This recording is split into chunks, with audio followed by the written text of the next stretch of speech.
interview, but obviously the team calling him at the last moment.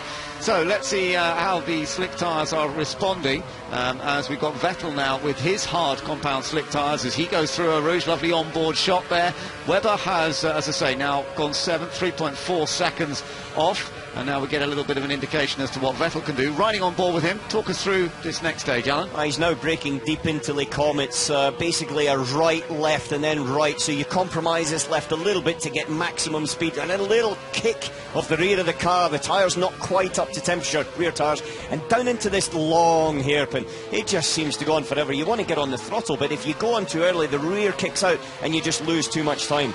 This downhill left-hander, tricky one, because that on the right-hand side, the green there, it still holds a lot of wet, so you can't get onto it. And now Pouhon, quick entry, back on the throttle, flat through this next left, and then deep braking just after the bridge into the right at Stavelot.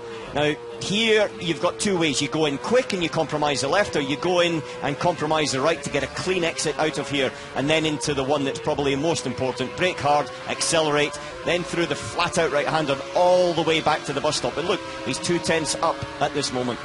Yes, so that's on Jenson Button's fastest time outright. So it looks as though the slick tyres are going to be selling. But remember, it is the last little bit that's so slippery. He may lose that time again as he comes into the last section. So here, Alan, let's pick where it's dry and where it's greasy. Now it's greasy. Now he's at the point where you can see the tyre just getting shiny. See the spray coming off the left front there as he's tiptoeing around. He's really tiptoeing around. He's not even touching the throttle, and he's gently pulling it in. He's lost easily 3 seconds round that particular part, but he does go second, half a second in fact away from Jenson Button's time, so it's close. Yeah, it is close. That was whoa, has he spun it?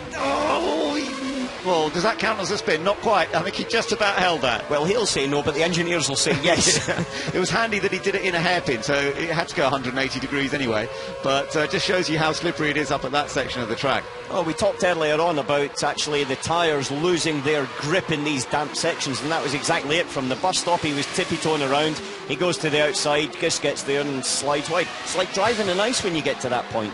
And then he's just gone on. So it's no harm in that respect. But it just shows that it is that in-between last sector and the first corner that's the one that's catching them out. So winding on the opposite lot, lovely slow-motion action of Sebastian Vettel. Just stopped the back, overtaking the front and able to continue. Let's just see what it looked like again from the onboard shot. It's just he's turning. He was very gentle on the brakes, very gentle on the downshift, so there was no aggression in it. But he's first turning the steering wheel to try